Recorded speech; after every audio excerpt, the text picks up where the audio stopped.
10 de agosto é Dia Africano de Descentralização e Governação Local. E para falar sobre a descentralização em Moçambique, convidamos para os nossos estúdios a Ministra da Administração Estatal, Carmelita Namassulua, que é Saúde. Boa noite e obrigado por ter acedido o convite, Ministra. Começamos a questão da seguinte forma. Como é que ganhos é que o país obteve desde que o poder político optou pela descentralização na maneira de governar Moçambique? Muito obrigado. Boa noite, telespectadores. Dizer que Moçambique tem muitos ganhos.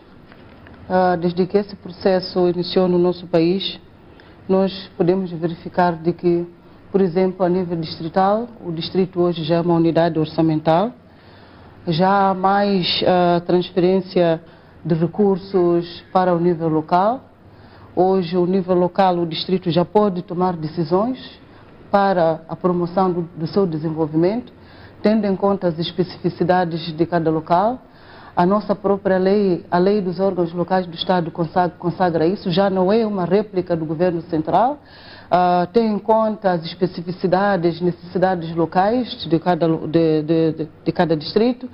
Hoje em dia, os governadores provinciais, administradores distritais já podem recrutar técnicos, não tem que esperar do governo central, já podem recrutar técnicos para a sua província, para o seu distrito, de acordo com aquilo que são as potencialidades, para melhor poder gerir aquilo que são os recursos para o desenvolvimento local.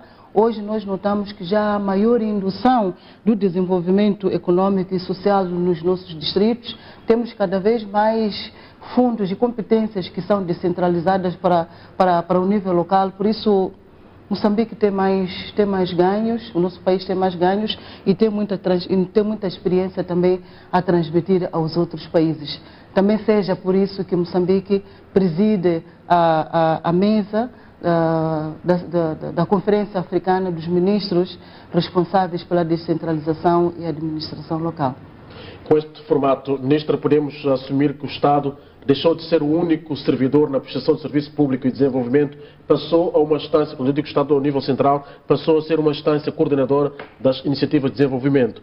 Mas há quem acha que a monitoria, ou seja, a fiscalização, se quisermos, tem estado a falhar nesse processo. Que comentários é que lhe merece, Sra. Ministra? É um desafio. Este processo é um desafio.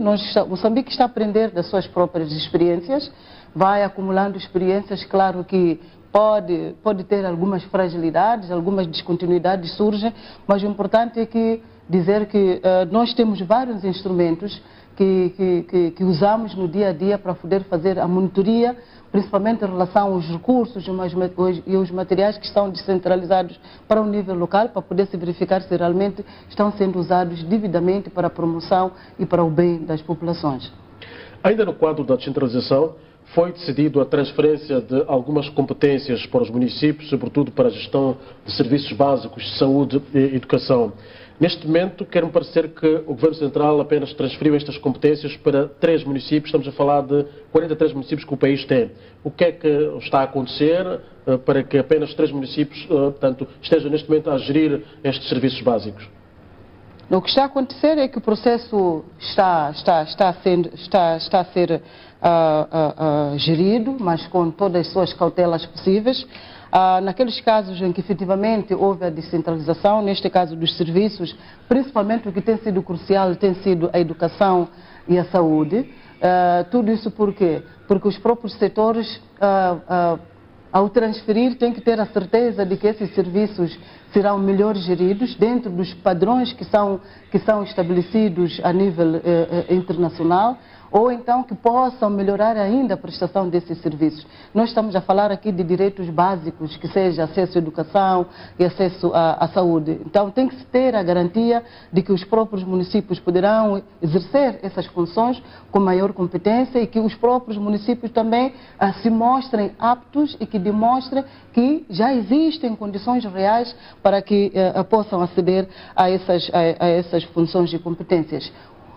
Muitos municípios poderão ainda este ano até o próximo ano poder aceder a esses serviços. Os processos ainda estão em estudo, principalmente, como me referi, em relação à saúde e educação, estão numa fase bastante avançada. Por isso, é preciso compreendermos de que é um processo que é gradual, E há aqueles que muito avançaram com maior celeridade, mas há aqueles que estão a avançar com maior cautela. E voltando à celebração deste dia, que é o Dia Africano de Descentralização e Governação Local, quais foram os pressupostos que levaram Moçambique a presidir, por exemplo, a mesa desta organização continental quanto a esta matéria específica de descentralização e governação local? Foram os próprios países que escolheram Moçambique para poder presidir, se calhar devido à experiência que Moçambique vem acumulando. Nós todos sabemos que o nosso país ainda é muito novo, mas Moçambique demonstrou que tinha um comprometimento político maior e foi descentralizando essas funções para os níveis mais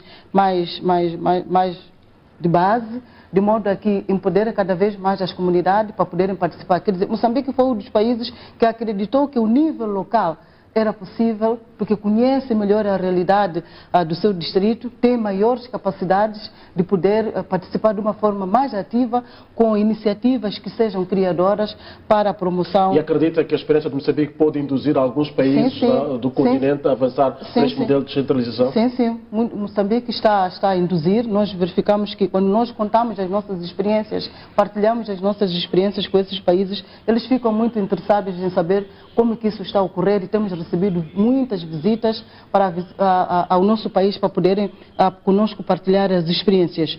Hoje em dia nós verificamos de que há cada vez mais países africanos que tomam esta questão do desenvolvimento local, a questão da descentralização no foco das suas prioridades.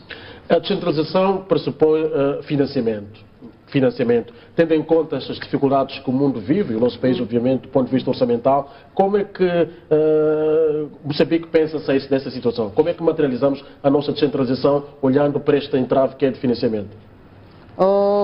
Moçambique descentraliza os recursos financeiros de acordo com aquilo que é a sua capacidade financeira. Podemos verificar que hoje em dia nós temos vários fundos que são descentralizados para os distritos. Temos o fundo de estradas, temos os 7 milhões, temos o fundo para a construção de outras infraestruturas para os órgãos locais do Estado, temos fundos para o combate à pobreza urbana, tantos outros fundos que são descentralizados, mas para nós, para o nosso país, tem sido de acordo com aquilo que é a nossa prestação econômica. Por isso, para nós, o fato de não termos muitos recursos não é um entrave. Vamos realizando de acordo com aquilo que é a nossa capacidade financeira. E ao nível local isto está a acontecer e há cada vez mais esforços no sentido de que economicamente o nosso país seja cada vez mais estável e mais recursos financeiros possam ser descentralizados para o nível local. Muito obrigado, Sra. Ministra da Administração Estatal, Carmelita Damaso Chulua, por estes esclarecimentos, muito a propósito do Dia Africano da Descentralização e Governação Local. Em Moçambique preside a mesa desta organização continental, especificamente sobre este tema da descentralização, e desejo-lhe um bom fim de semana. Muito obrigado.